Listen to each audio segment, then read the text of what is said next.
entertainment is Brad, the dad and father Greg, the SmackDaddies.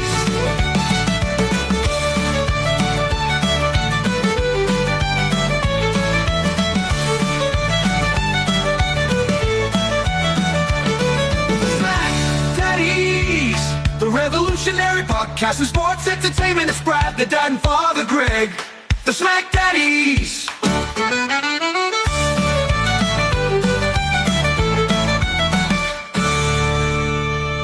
Hello, friends, and welcome to your SmackDown review for The Hub. I am Brad, the dad, and running shotgun with me is my tag team partner, Greg, Father Feltham.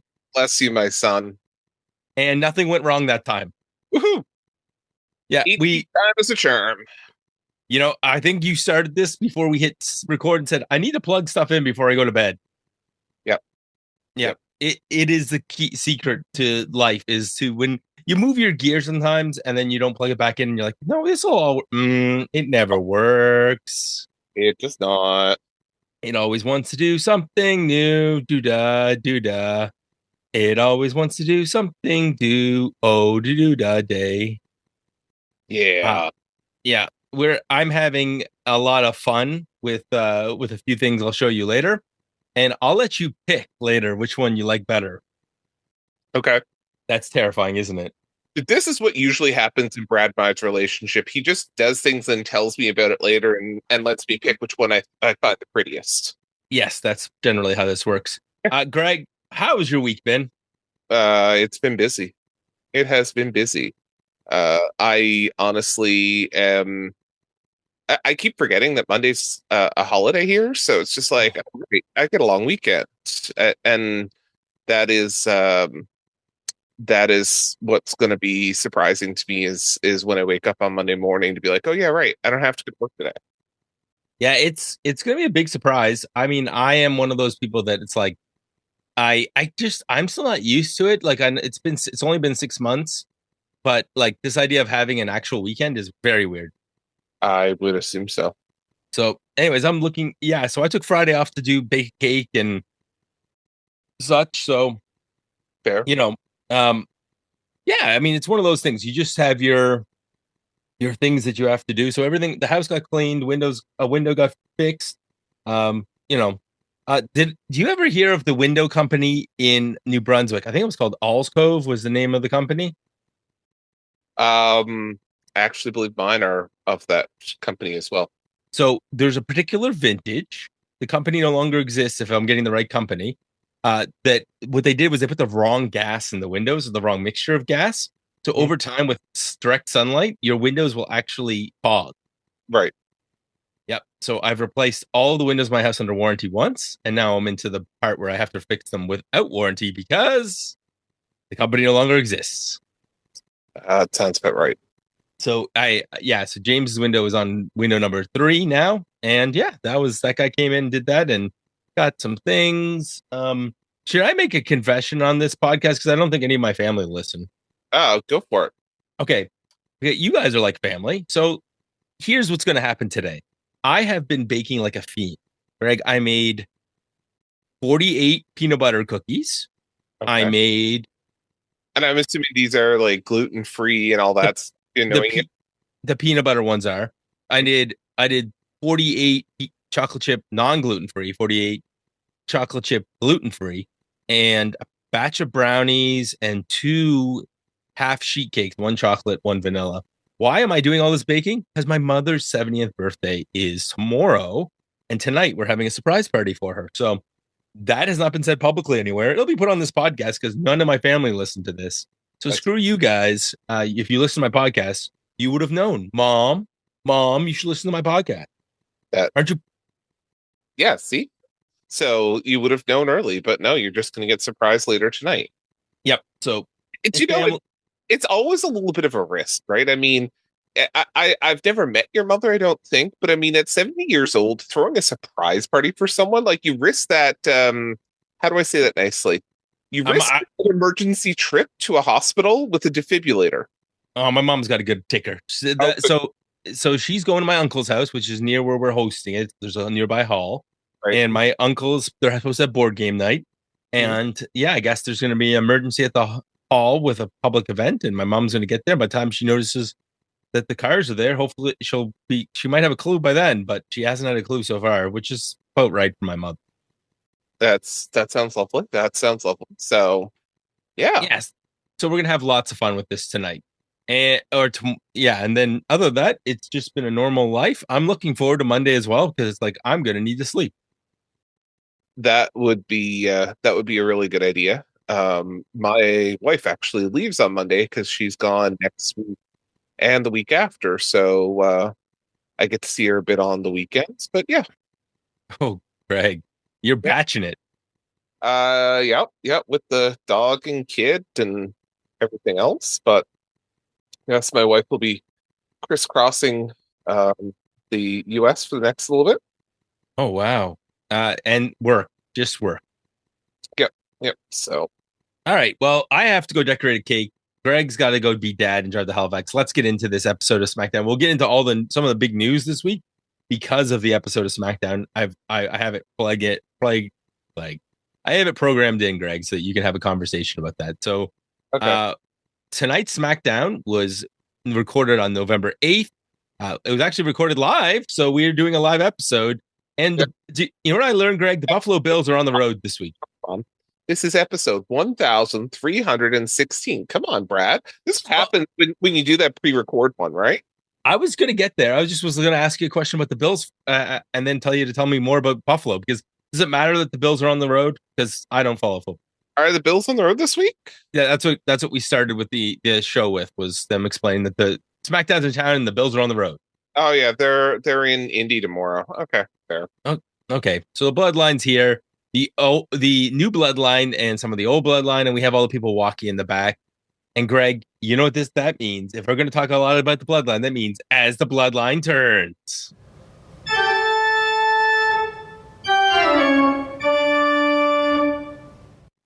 So, Greg, if we're going to be talking about as the Bloodline turns, I think you have to make an important decision to start this episode. You ready? Okay. I am going to now, and this is probably going to be our social clip today. I am now going to share my second. Oh, I got to get rid of that in order to share my second screen. I'm going to share my second screen with you, Gregory. And you're going to decide which one of these you like better.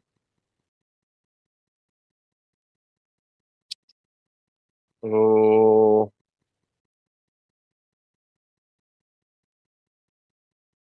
So the one on the left has a spelling mistake in it. Yes, I noticed that already. Soap lips. Bloodlines. Bloodlines. Yeah. Yeah. That's amazing. Yeah. And then on the other side, I like this one though. As or the as or the. Yeah, that one's not good either. Yeah.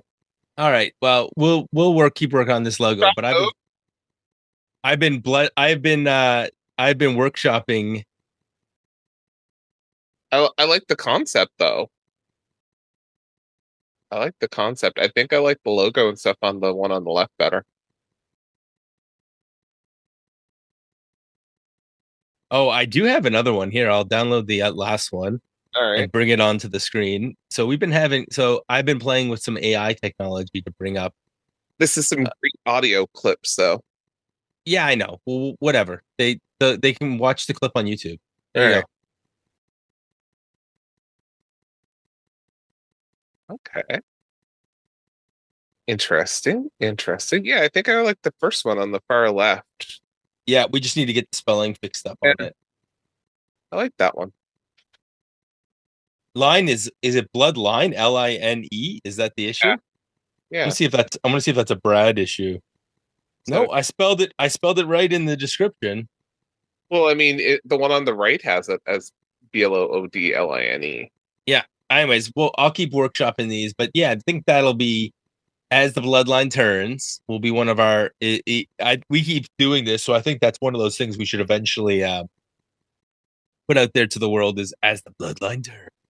So for those of you listening who are listening in audio form, but I was showing Greg with some logos for as the Bloodline turns.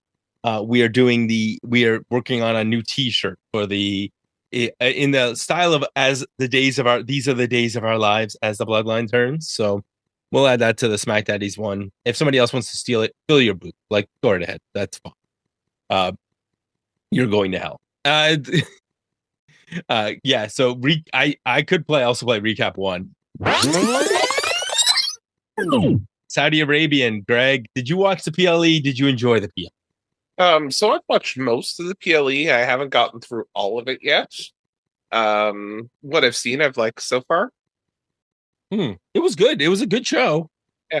Now I do have to ask you, Brad, because I know you had a great aftercast where you all tried to have a little fun at me, which was pretty funny, especially since you said about Goldberg, Goldberg coming in.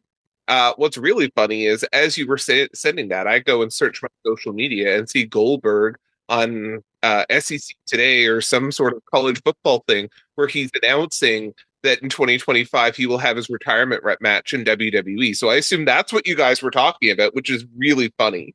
Well, we also know where he'll have his retirement match. Probably. Who else is going to pay for that nonsense? That's fair. But the reason I bring this up, Brad, is that I'm actually a little bit surprised because I mean, the thing that drives me the most batty about those Saudi shows is when they have Jessica Carr or Daphne, whose name escapes me now, reffing those short sleeve shirts with the black things, the black, singlet or whatever she's wearing underneath, or the black sleeve underneath. You could have asked Jimmy about that, man. You had Jimmy there. So yeah, I should have asked Jimmy about it, but I think part of the issue, Greg, and I was thinking about this a lot, they'd have to buy the ref shirts and actually put the sleeves on. Because the issue is that's why they wear those tight ones underneath. They'd still end up having to wear the tight ones underneath because they have to stay up. Yeah. So I'm sure that it's just a matter of it. I think the short sleeve is because of heat. Because apparently it is quite hot in those Saudi shows. And they don't have concession stands open. Really? Yeah, I was doing some reading about the show. I listened to an interview of somebody who went there. And just like they do have concession stands, but they're outside. You have to go outside to eat. Interesting. Okay. Weird stuff. All right, so let's keep this going. So Bloodlines segment. We get ready for acknowledging Roman, but Jay comes out. Crowd goes nuts. Greg, I think he's the most over member of the Bloodline right now.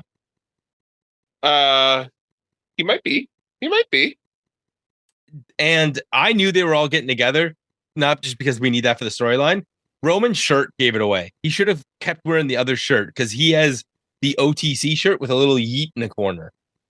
Yes, and so my darling wife is sat next to me. No, it's later in the show. Okay, when Roman comes out the second time. And she catches that yeet in the corner. Yeah, it's a great, I like the shirts. I think they're all going to make a fortune. So Jay asked, listen, just come out and listen. And Greg, Sammy's music hits. He gets a great reaction. And he's getting that feeling that they got this feeling like you're getting back with your ex. But Sammy needs Roman to do one thing, which is actually apologize to Jay for the way that he teaches it. And then Roman teases the apology, looks straight at Jay and says, you know what? I'm sorry I let you waste my time.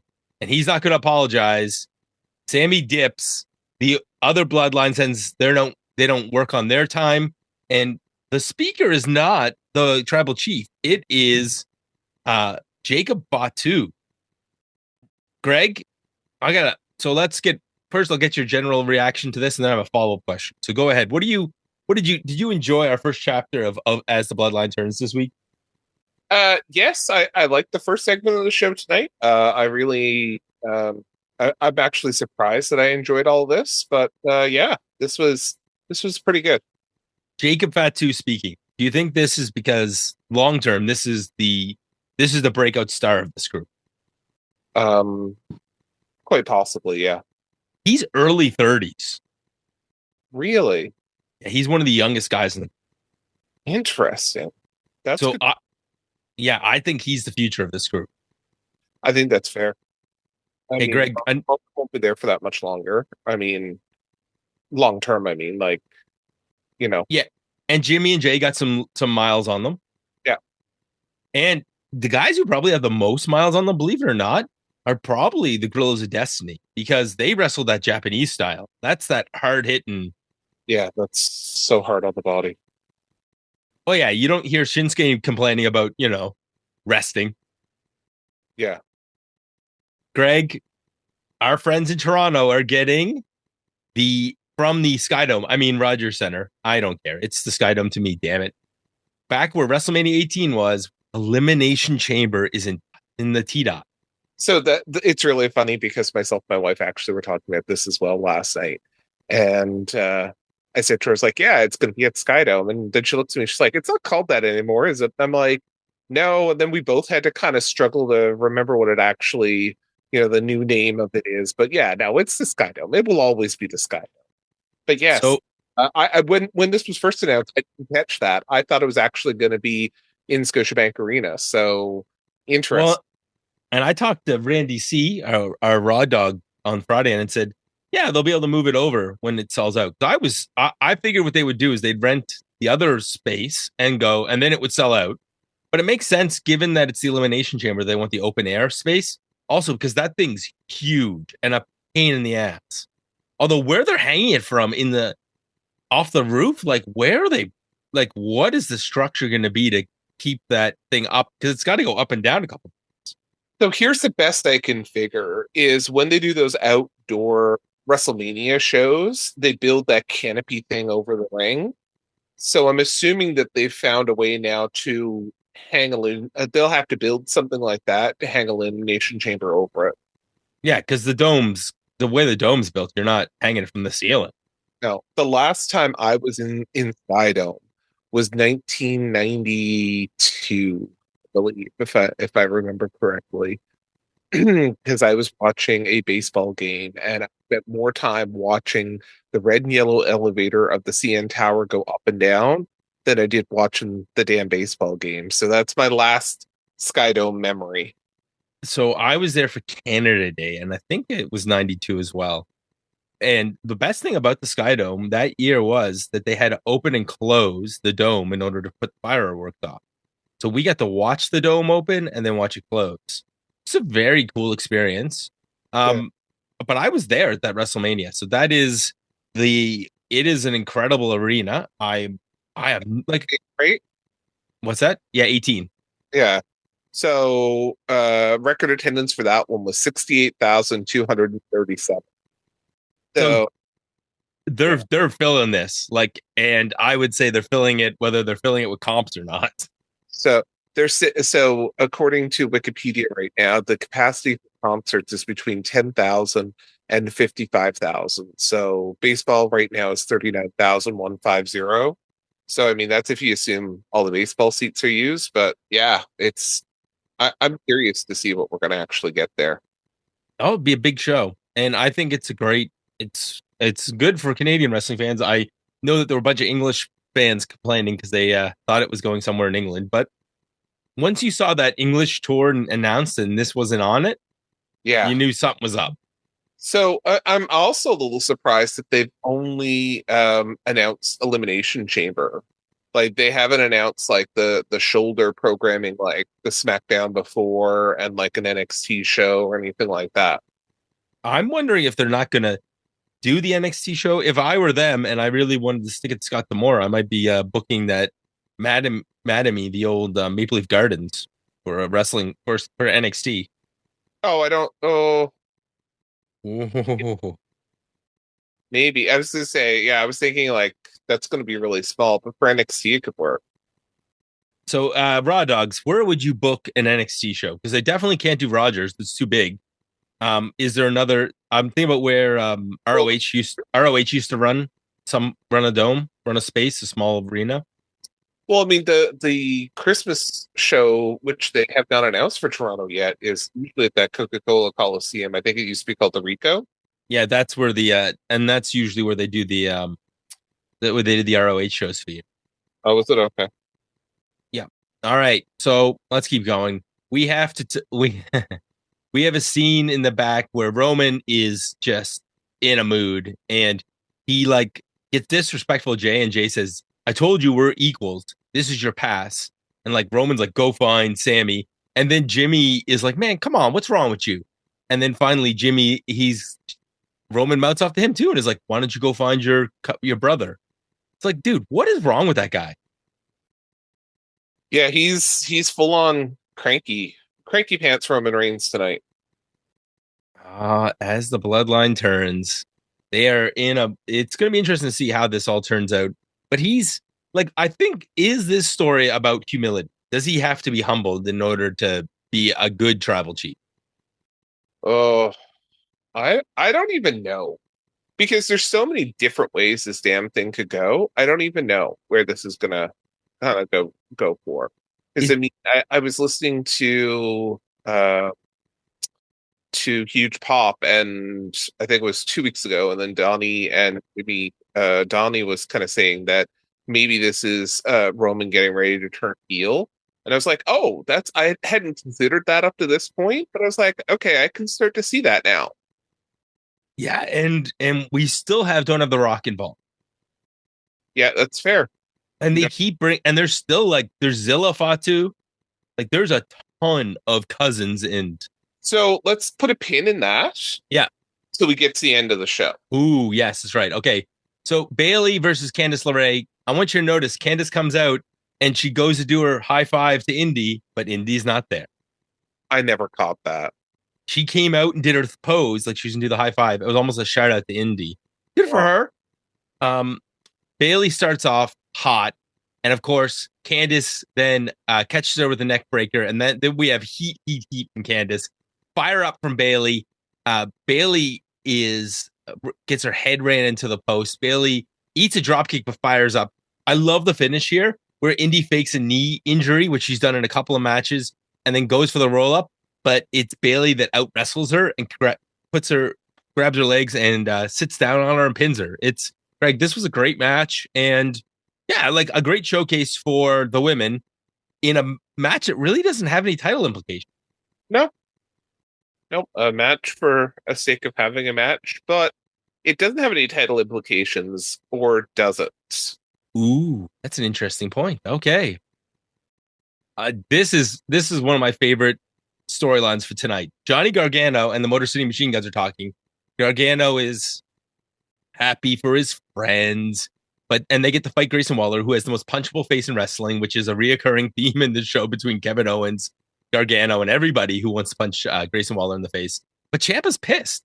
He's like, dude, what's wrong with you? Like, we're supposed to be the champs. They took our spots, and we're going to go out there and just beat it up pretty deadly. And as Gargano is pondering this thought after Ciampa walks away angry, Randy Orton just comes through the shot. So before we get you to react to the scene itself, what did you think of the camera work here? Because this was like a very great one shot with all kinds of fluid movement.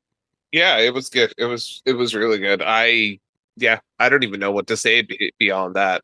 Some of the work that they're doing now with these, they're more and more complicated. You never would have got this, year and a half ago. Let's just say that. Sure. Well, he who shall not be named would not have allowed that. Yeah. So, okay, let's talk about. So, how do you feel about the DIY? I almost feel like heel turn, but maybe not for both members. Yeah, that's it. Sounds a little bit like one's heart may be turning a little black. Ooh, very well done, Greg. And we're about to get to the Randy Orton stuff, but I got to tell you, I love the idea that we might run back probably the greatest feud in NXT history, Johnny Gargano versus Tommaso Ciampa. Never know. It seems like that's all we're doing now is running things back. So, but did you watch that feud in NXT? I did. All right, so you and I did, but I think there's lots of people who haven't seen it.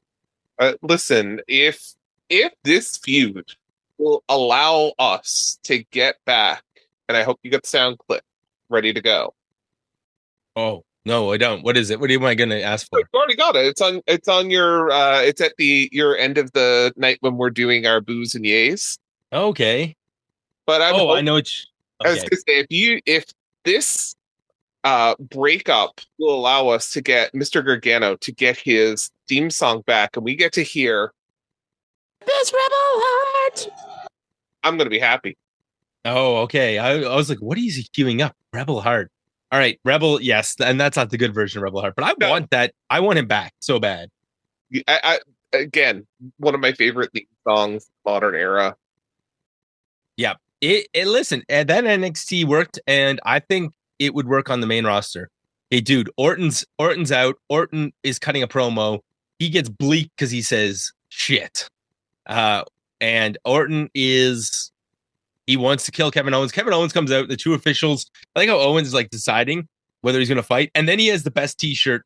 Kevin Owens is right. Kevin was right. Is that all that shirt says?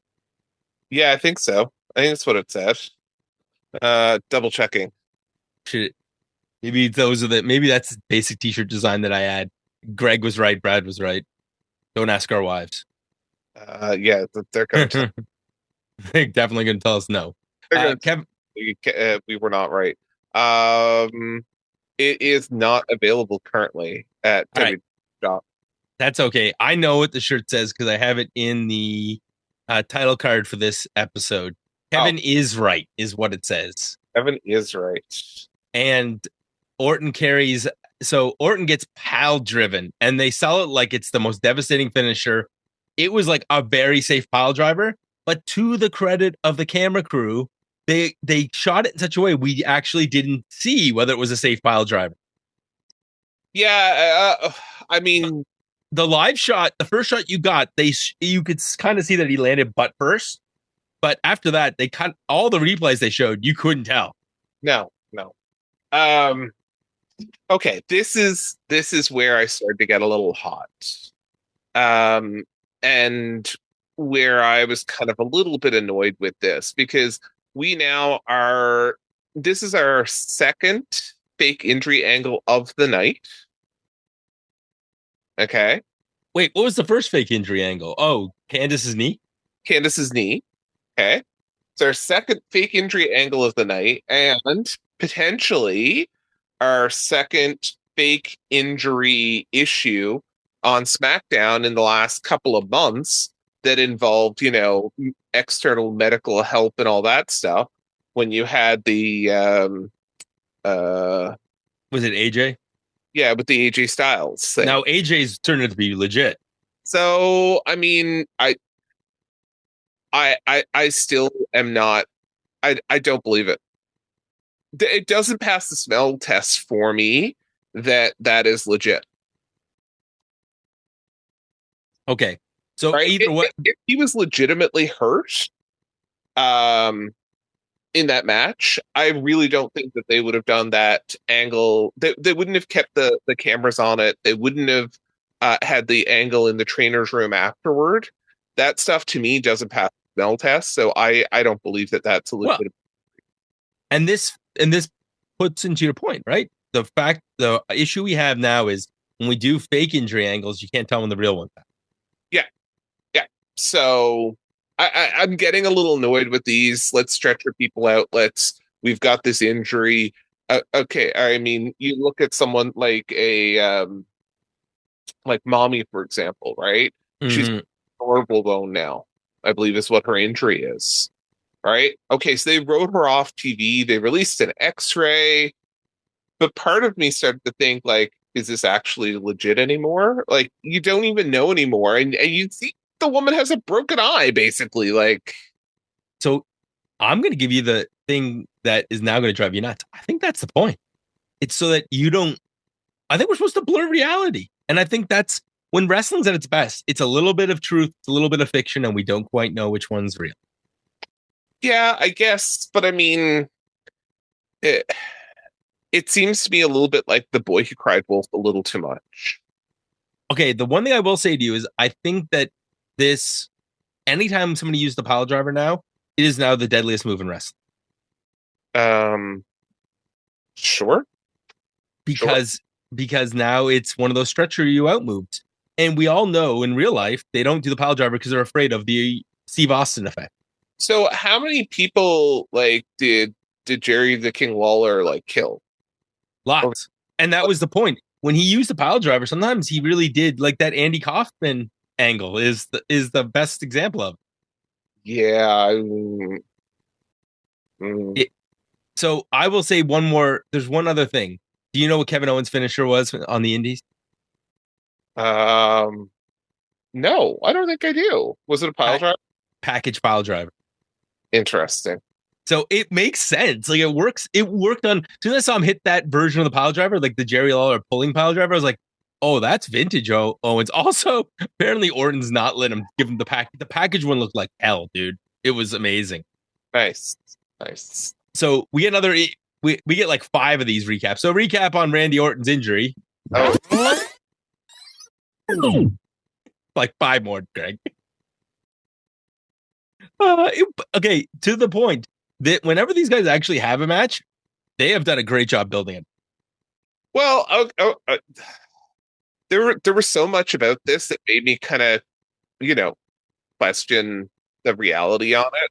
Right? Okay, you've got the referees helping strap him onto the board, getting him out of the ring. Like, no, you let the fucking paramedics do that.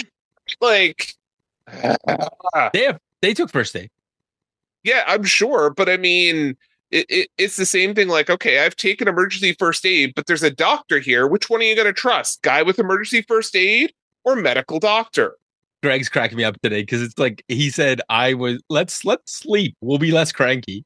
Yeah, that's exactly my rationale last night to Brad. I was like, I'll be less cranky in the morning, I'm sure. Let's go and get a good night's sleep. DIY match is next versus Pretty Deadly. This is my favorite match of the night. I think this is the best part of SmackDown. Champa lost his mind. He went in, he beat up both members of Pretty Deadly, throwing them off the announce table, off the post, into the ring crew, off the steps. And then he just throws Prince back into the ring and hits a fairy tale ending. And Gargano's like, oh man. And then he like screams at Gargano, this is how we're supposed to do this. And then just marches out. He's a psycho. Do you know what? The reason I think I like this so much is that you could actually believe that Champa would do this in real life.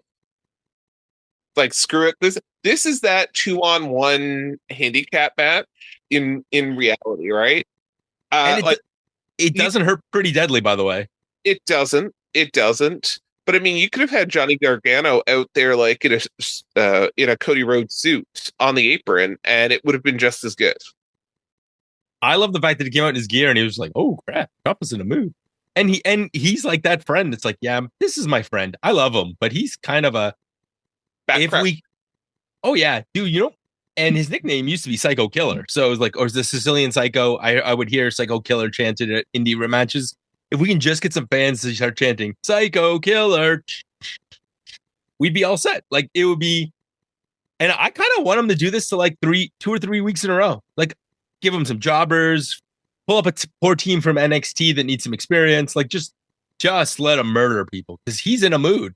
Well, I mean, we keep getting that Facebook 4, half the Facebook 4 come up. So I'm sure there's going to be a Twitter 2 down there or something.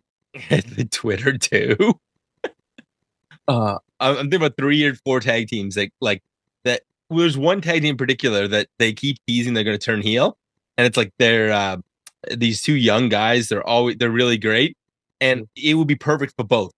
They get a tryout on the main roster, and basically you can cut a shot with Aldis saying, "Hey, if you guys win tonight, you can be on the roster," and have Champa just murder them. Then they go back and they make their heel turn on NXT because we had our chance to leave NXT, but we blew it. Yeah. Okay. Recap 3. Liv Morgan won the Crown Jewel Championship somehow. That she did. And yeah, I don't know. I'm skipping over all the Roman Reigns pouty in the back with the close shot. Yeah. I hope they filmed that once and didn't make Roman sit there all night. Here's what I'm wondering is, when are we getting Paulie back? I know he was there last night. I know he's been there back and forth, but like, when are we getting Paulie back? When they need somebody to come in, the next time they have a big blow up, they need Paulie because that's what's missing. Like you can tell that you're missing somebody to iron out the wrinkles. No. They need that counselor. What was his name? Shelby? Dr. Shelby. Shelby to mediate? Oh, I'm trying to think of somebody else. You know what? Let's get a paycheck for Mike Knox. Mike Knox, who had the gimmick of being just out of his mind. Oh, so I immediately in my head went to Rick Knox. Oh, not sorry, not Rick Knox. What? Mike Knox. What's he gonna do there? Nothing, but that's the point. He was crazy. Like if you really want to put some, haha in this, pick all the crazy. Get Jimmy down there. We'll send Jimmy down for a payday. He can do the counseling. Yeah, counselor. I don't know what you Counselor Corderas. Counselor Corderas. Jimmy knows how to handle stuff. Ask the ref. I don't know. Ask the ref. Have you ever done any counseling courses, Jimmy? Oh. Okay, Nia, Jax. We have that scene in the back where this sets up like the jealous girlfriends. Tiffy's making fun of Candace for losing. Candace is upset. Then she talks about how that's why Nia lost the crown jewel. But it turns out that Tiffany's got them a match against Jade and Bianca. And basically, Nia says this better work. Yeah.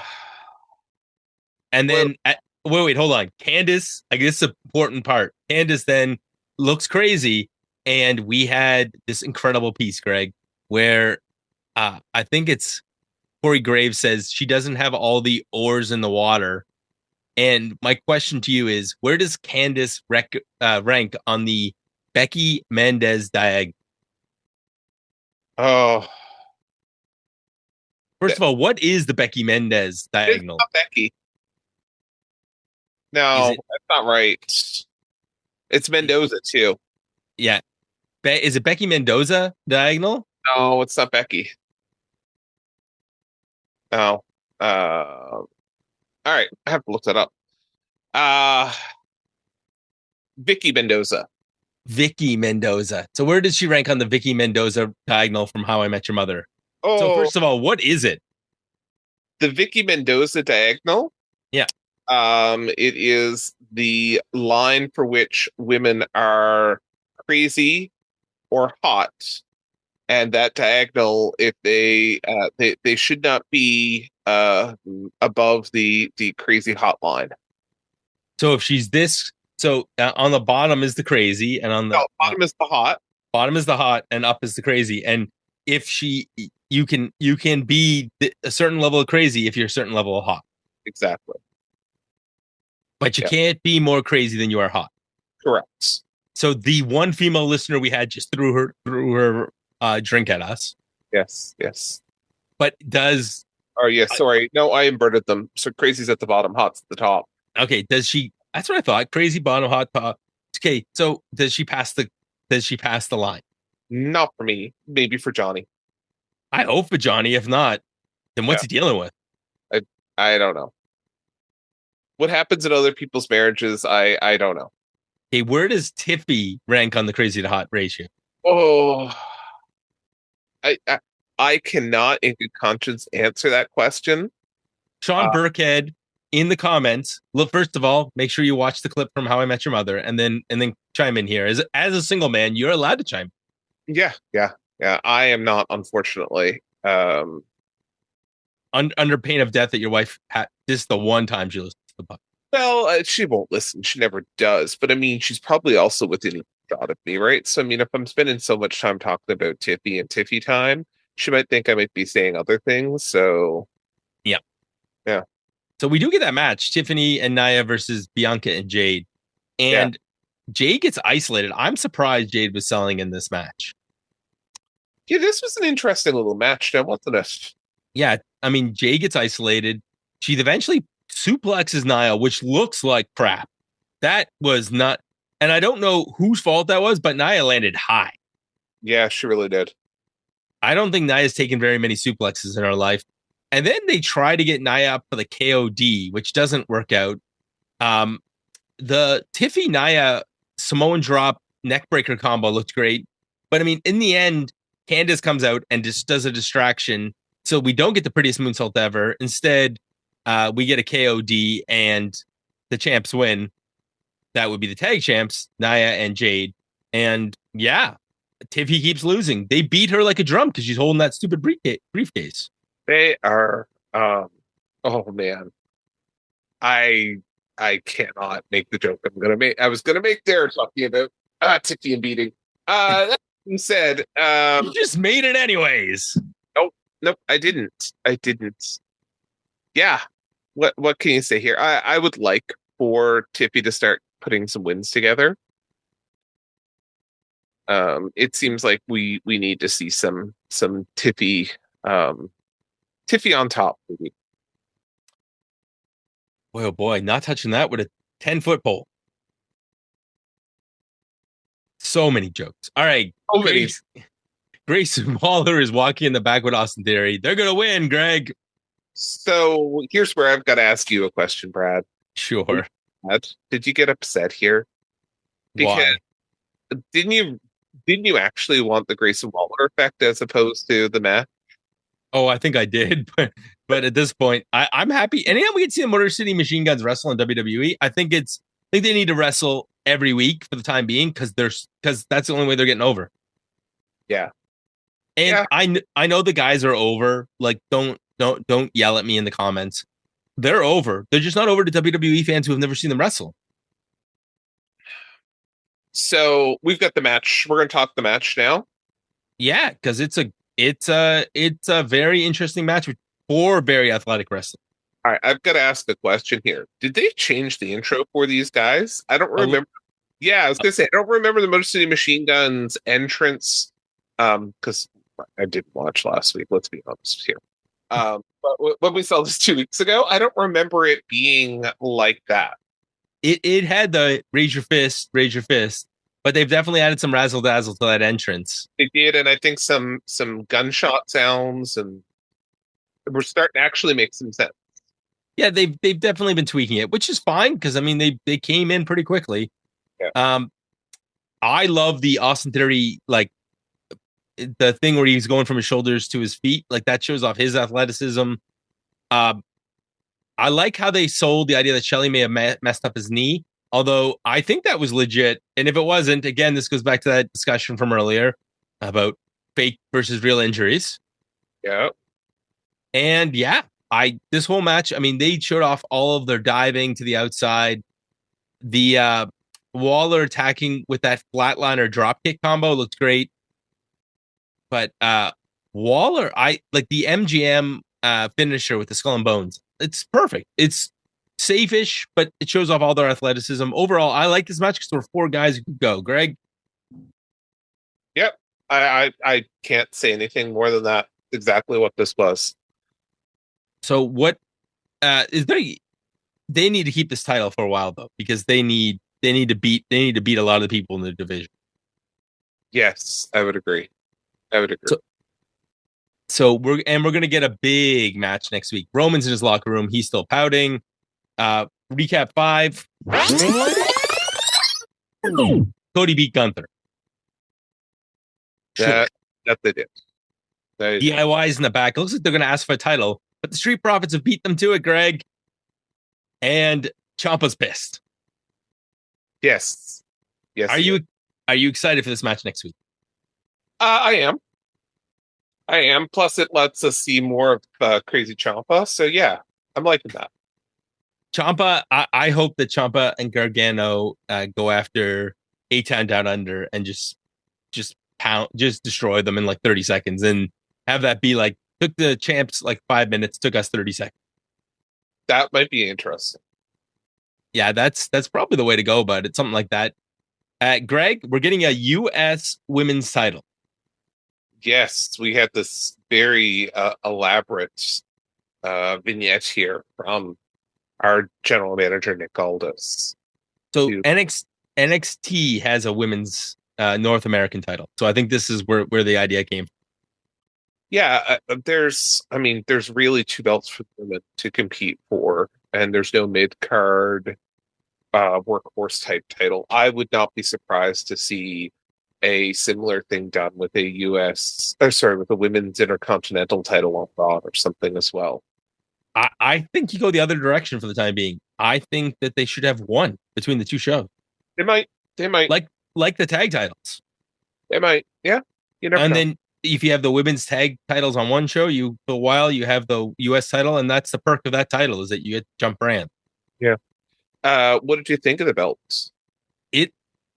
It's the US title with a white strap. Yeah. It works. Yeah. I liked it. Oh yeah, I like it a lot. I think it's perfect. It doesn't need to be something like they don't need to reinvent the wheel. No. So, and they definitely do not want to have a women's light heavyweight champion. No. There's too many things that will go wrong there. All right, the new Bloodline comes out, and we get that whole thing about acknowledging me, and Roman's out. Okay, hold on. Stop before you even start. This has to be what, the 18th acknowledgement ceremony we've had on SmackDown over the last 3 years. Oh, and they get better each time. I love these things. I wanted to turn this off before it even came on. Okay, but are you happy you didn't turn it off? Meh. Yeah, it's. I think this was something other than I think we need to broaden our horizons a little bit here and stop calling every Bloodline segment an acknowledgement ceremony. Then I think we're probably doing better here. But I mean, yeah. So what would you have preferred? A champion celebration, a Bloodline celebration? I mean, something, right? I mean, what do we have to acknowledge on this for this purpose, right? Like, he's trying to get Roman to fall in line and reunite the family. Yeah, but that's not what that was. That's never going to happen. Well, and I think after this one, you're right, because now Roman comes out by himself like an idiot and then says he won't acknowledge him. The crowd won't acknowledge you. I'm not going to acknowledge you. And then, I mean, Roman's then just staring at him, and he wants a one-on-one match for the title of Tribal Chief, the most important title in WWE. Solo laughs and says, "My favorite part was Solo laughing at." Oh yeah, that was it. Solo's laugh was like, "I'm already the Tribal Chief. You just need to acknowledge the fact that I'm the Tribal Chief, and I want to have a match, a War Games match with him." Greg, War Games. Yes. War Games. That's what we're gonna get. We're gonna get. We're gonna get War Game by William Regal. So I am. How do I say this? I think I'm excited for that prospect, but then we have a twist in this which I did not expect. So this is where my wife has sat down with me at this point. This is the point where Solo says, well, there's 5 of us. And my wife is looking, she's like, well, she's counting the screen. 1, 2, 3, 4. And she's like, so where's the 5th guy? And I'm thinking to myself, I'm like, okay. And then Brad, this is where I told you to put that pin in it earlier. Mm-hmm. Because you mentioned another member of the Bloodline who we haven't seen on TV yet. Yeah, Zilla Fatu. Right. So it's like, so I kind of said to myself, I'm like, okay, just wait, honey. I tell her all the time, let it Law and Order. You got to let Dick Wolf tell you the story and end before you start asking these questions. So let it Law and Order here. Yeah, but Solo does have a plan for the 5th guy, and it's Sammy. And the new Bloodline beats up Roman. Mm-hmm. The Usos try to save, and they get fought off, and Solo's left in the ring with a helpless Roman after being beat down, and he gets Sammy to come in, and he wants him to super kick him, but he doesn't, or not haluva kick. He haluva kicks right through not Roman, but Solo. And then Jacob tries to come in for the save. He gets haluva kicked. Solo gets a spear for boot. And we are left with first Jimmy raises the 1, then Jay raises the 1, and then they're like looking over their shoulders to see if the other 2 will. And Sammy looks dead in Roman's eyes and raises the 1, and so does Roman. The OG Bloodline is back, and the new Bloodline is regrouping again. Greg, another chapter closes in our favorite melodrama as the Bloodlines.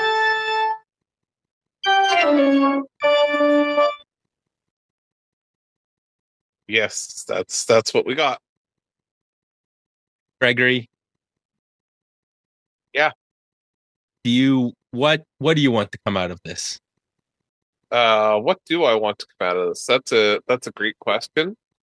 I think I want us to get some war game.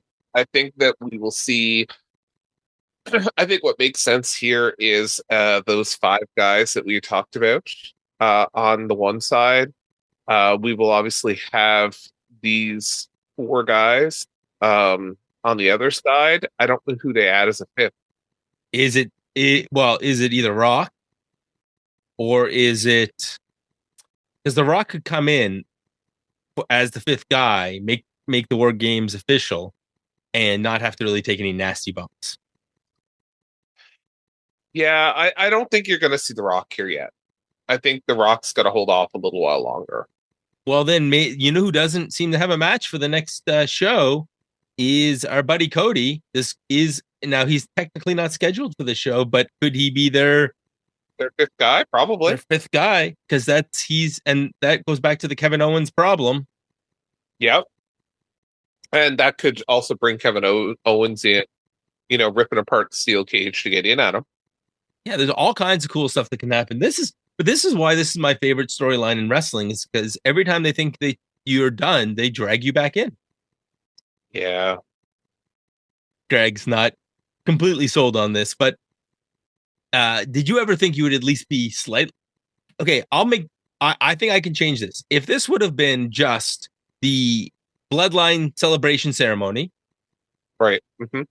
Would this have, and it was going to be Solo celebrating his finally defeating his cousin, would this have changed the whole thing for you just by calling it the Bloodline celebration ceremony? Maybe. I mean, I was fine with this, but it at the beginning I was like, wait, no. But I got on board. And I think we need this to play out over the next few months, because this is definitely the best War Games match they can make. I can't think of a better team to put in here. Yeah. No, I can't. Do we get a women's War Game match? I was just going to ask you that same question. I was like, who would you put in? I don't see a team on either side. So the loose affiliation would be another SmackDown one. So we have the women's tag team champs. Yeah. Okay. We have, they have a loose affiliation with Naomi and Bayley. Mm-hmm. Right. Okay. And I'm trying to think about who else could be on that team. There's your four And on the other side, you could put in the, looks like we're having an ongoing feud with Morgan. With Morgan, yeah. Yeah, Liv Morgan and her bodyguard. Yep. And then the women's tag team is also sort of feuding with, on the SmackDown side, they're feuding with the champ, Nia Jax, and Tiffy. Yeah, you could do Liv and that might be very interesting too, where Liv and Nia just face each other. And you add in Candice, that would be the women's fifth. Yeah. Because Candice is kind of tied in there. And then my $1 million question is, who would you put in for them? And I think that was supposed to be Rhea, would have been the fifth before her injury. And I actually have a really interesting solution for you. Yeah. You bring in the young lady from TNA. You could. I mean, here's the thing, though. I don't know how long it's going to take Rhea to recover from this, but I mean, when Taker had his done, he had like the Phantom of the Opera mask. I mean, Rhea could wear something like that too, right? I just don't know what her time frame for return is. Yeah, I mean, if you brought in Jordan Grace to be your fifth, you could easily slot Grace in there just for this one off, because they're one short, and it's the TNA connection. She's a beast, and she's wrestled in matches like this before. So there's your cover. Yeah. All right, Greg, let's take this home and take it to the synopsis. This is your SmackDown synopsis. And your SmackDown synopsis today is brought to you by the SmackDaddies t-shirt shop. We have a couple of designs up there, and obviously we're working on the new As the Bloodline Turns design. Greg, the other thing, and once we get some shirts from Randy, we're going to do a t-shirt giveaway because we have passed our YouTube minimum subscriber number. Okay, sounds good.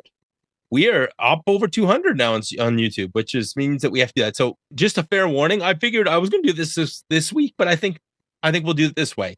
So we're going to run one of these t-shirt giveaways when we drop the episode on a Saturday morning. And what we're going to do, Greg, here's how it's going to work. You're going to have to comment on the YouTube video, and then I'll double check that you're a subscriber. Sounds good. I think that's is that fair? That sounds reasonable to me. That's how we do business here. Is we discuss these things live on air. In reality, how we do business here is Brad tells me what we're going to do, and I just agree. Yeah. Well, if you honestly disagreed, Greg, I would be like, sure. What? And then I'd ask you for a better idea. No, you've already thought this through, so I'm like, nope, I agree. I just thought the only fair way to do this is that, like, we were doing this as a way to boost the YouTube channel. So you have to actually be subbed, and you have to ask for the shirt, and then we'll send you some. So I think that's a fair way to do it. We are getting some shirts from Randy, so yeah, we'll flip you down one. And if we don't have the right size, we'll figure something. We'll order you something off the shop. So, Gregory, let's go back through this show. So again, rules are very simple. Greg can either keep, he can cut it, or he can super start, in which case we shorten the clip down. All right. Greg, what do you want to do with the opening segment with the OG Bloodline? I think we're going to keep this just as it is. Acknowledge me. Okay. And I agree. I think that was the best. That was the best of the Bloodline talking segments was actually the first. Mostly maybe that was because we didn't have to have the other blood, or some of the stupidness of, I'm going to come out here and face them by myself as I'm an idiot. Right. So let's pick it up at the match.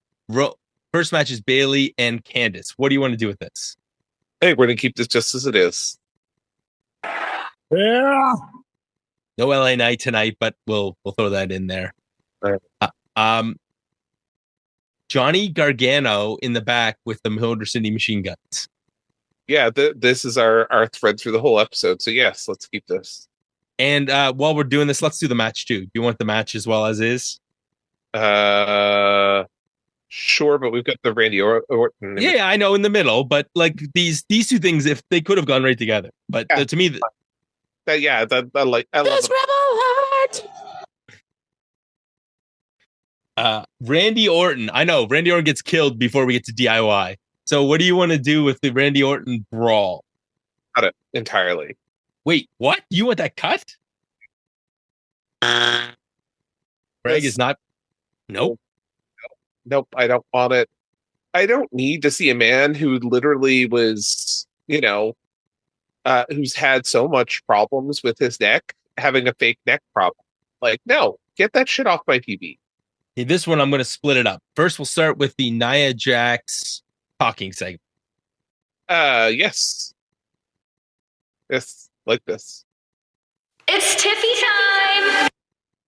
And Tiffy and Bianca versus Jade and Nia.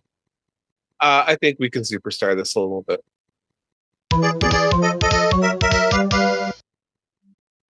Right, so. Okay, Motor City Machine Guns versus A-Town Down Under. Oh, I love this. All right, then that means we have to do...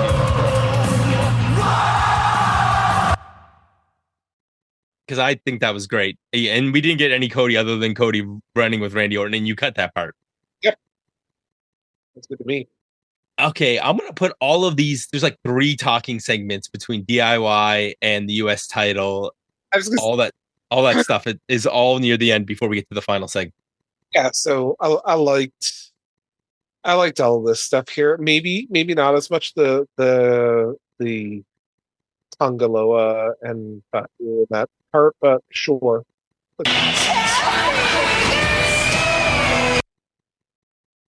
We miss you. We miss you. Okay, and somebody not liking their job is a good reason to quit. Just putting that out there. Let's finish this, Greg. As the Bloodline turns, Volume 2. I think we could superstar this. Yeah, I think agreed. I think this segment doesn't. You could have had Roman come out and say, "It doesn't matter what you think. I'm never acknowledging you," and throw a punch. Yep. Because at least then that makes sense that he comes out, and or you can have and then they beat him up, hold him there, and say, "Guess what? We are making this fight. I'm going to make a War Games match, and I found a mystery partner." And Sammy comes out, and the other two can run by him, looking like they're confused and trying to save their cousin, and then have everything happen there. But Roman coming out and just to talk by himself and not think he's going to get destroyed, dummy. Yeah, that was pretty dumb. But I did enjoy the tease with Sammy and all that stuff. That was really fun. So I like that. But yeah, It just they are. I'm afraid, and I think this is your fear as well. It's not that this stuff isn't good. They have a tendency to lean on it, and sometimes they go too long. Especially, and without Sammy and Roman, like the original four are really good. It's the new four I'm not completely sold on. right. So yeah, don't WWE learn from the past.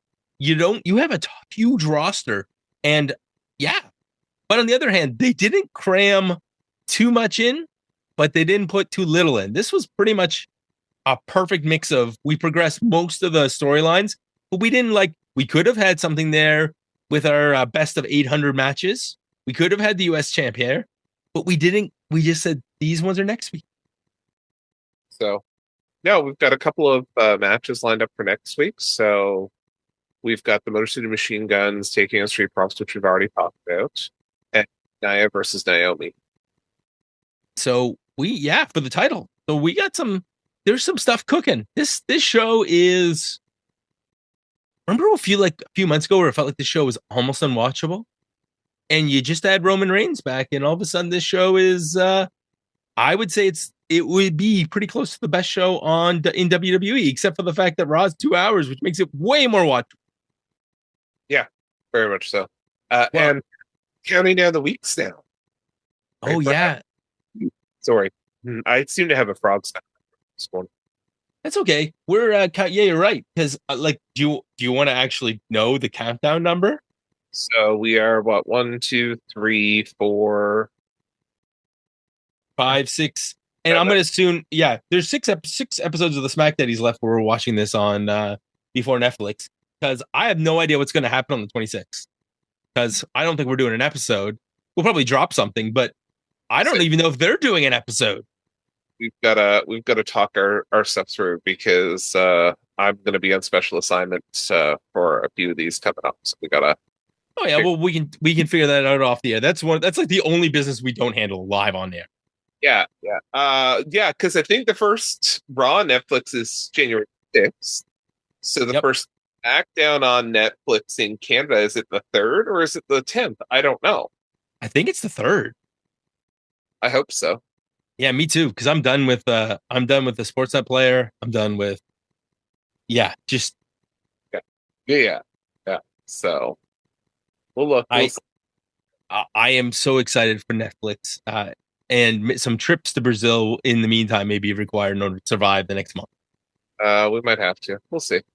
But we talk about Raw being way more watchable.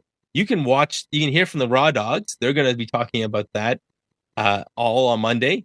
In the meantime, you're probably going to get a story from Jimmy this week. I love the smoking story from last week. That's super funny.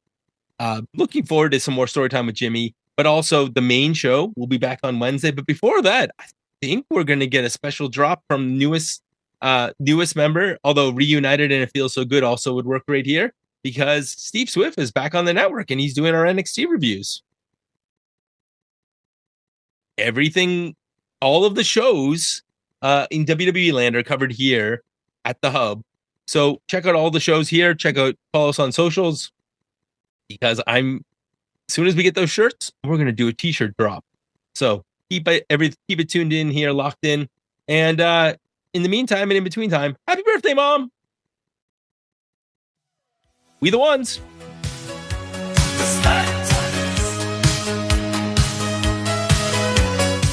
The revolutionary podcast. Broadcasting sports entertainment. Father Greg and Brad, the dad bless you all, the lovely tales. But Friday night, SmackDown and beyond. Go to the outer limits of your mind with the SmackDaddies.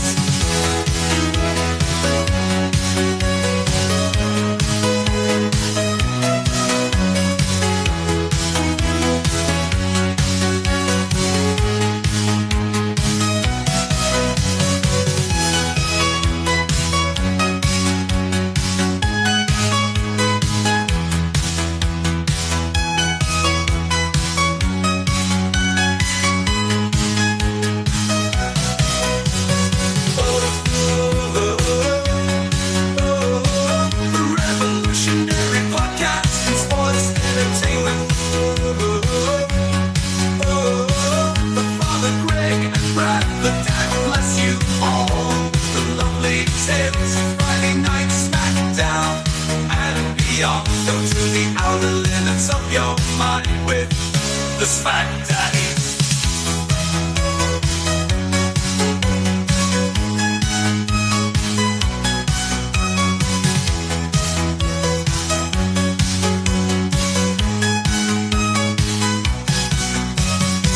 The revolutionary podcast in sports entertainment. Father Quay and Brad, the dad bless you all with the lovely tales. For Friday night, SmackDown and beyond. Go to the outer limits of your mind